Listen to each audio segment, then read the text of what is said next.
What's up, YouTube? It's Dummy Woods 12 back, and this is gonna be my opening video to Mighty Morphin Power Rangers Season 2. This is my review for Season 2.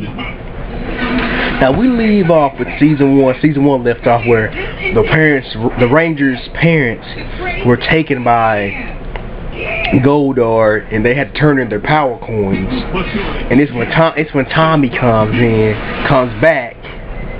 At least I'm thinking that's when Tommy comes back and becomes the Green Ranger again. But this second season, we see the arrival of the Thunder Zords, because apparently something's wrong with the Ranger Zords in this season. And the Thunder Zords come in, and the Thunder Zords actually come from Die Ranger, which is after Zoo Ranger, because the last episode of Zoo Ranger was actually the Doomsday episode of Mighty Morphin Power Rangers. The last episode of Mighty Morphin Power Rangers Season 1 was actually the last episode of Zoo Ranger. And but they get the Thunder Zords from Die Ranger, and well, they didn't use the Die Ranger costumes because they continue to do Mighty Morphin Power Rangers. They didn't go to the Die Ranger series. So they made, in Japan, they made something called Zoo 2. And they used that footage for Season 2 of Mighty Morphin Power Rangers. But it starts off with the Rangers getting new Zords, and Tommy slowly losing his powers as the Green Ranger. And we actually get introduced to actually the best villain ever of Power Rangers history ever, to me, in Lord Zed. He comes in, who is a strictly American character, the first ever American character on Power Rangers.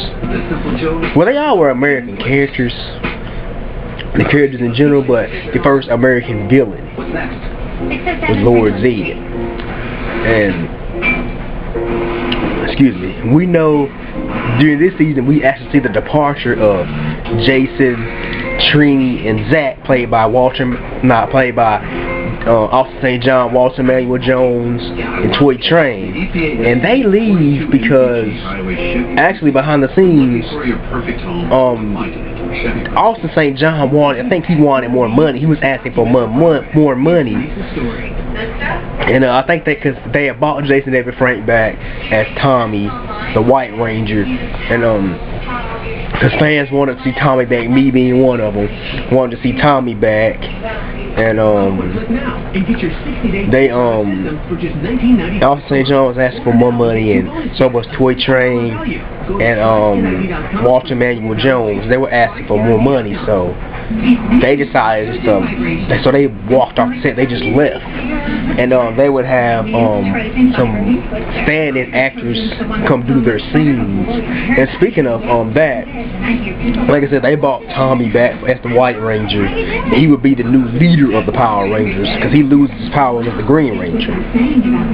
But we're also shortly after the departure of well, they had departed at the time, but they stopped showing up for like the recording sessions, like where they dubbed their voices over the Japanese version. They would they stopped showing Walter Manuel Jones, Austin St. John, and Toy Train when they stopped coming to those. And so they just till they found replacement actors that had stand-in actors, where you just see the back of their heads. You really never saw those characters on screen. You never really saw Jason, Zach, and Trini on screen. But to be honest with you, and also it was sad to see Jason leave, and it's sad to see the other two leave too, but mainly Jason because I like Jason. And but yeah, and we get introduced to these three new characters, and something I think the first episode was called the Ninja Encounter. And these three kids, when I think from out of town, from I think a city called, I cannot think of the city. I think it's a sister, like a next door city to Angel Grove.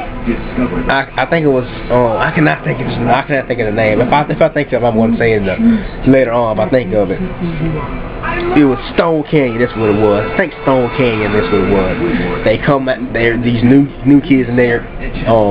Rocky, Adam, and Aisha, played by Steve Cardenas, who was badass, who was following me on Twitter, and I have to shout that out. And my man Johnny Young Bosch and Karen Ashley, who was fine. I like Carrie Ashley. She's good looking, and she's still good looking. And but I actually didn't take to these characters at first because I've been so used to the other three. But it didn't take that long for me to get used to those guys. I liked them, and we get introduced to those characters, and I'm gonna get in my second part of this video. I'm gonna get into more in depth into the character, like the older characters that get more character development, and these three new characters. And I'm gonna get more in depth to Lord Zed and the departure of Rita Repulsa. So like I said, this is kind of a setup video for my season 2 review, and I like season 2. I actually like season 2 a little bit better than I did season 1. I like season 2 a little bit better because I like the fight scenes, the more fight scenes, and it was more American footage. Like they used a lot, like I said, they used the Dial Ranger. Actually, the White Ranger came from Dial Ranger, who was actually this like 10-year-old kid in Dial Ranger. This 10-year-old kid, he was very perverted kid who would use his powers to raise up girl skirts, and he would always flirt with the Pink Ranger, like be perverted towards the Pink Ranger. But enough about that. I might talk about that in my Sentai review because I like Dial Ranger. I wish we could have got Dial Ranger. But my next video is going to be about more of the character background of the season, and more in depth of my favorite episodes of the season, and more in depth overview of the season, of season 2 in general. So peace. I'm gonna be back. I'm gonna see y'all. I want to wish you all a happy new year in advance, even though it hasn't gotten here yet. I like to wish you all a happy new year. Peace. God bless.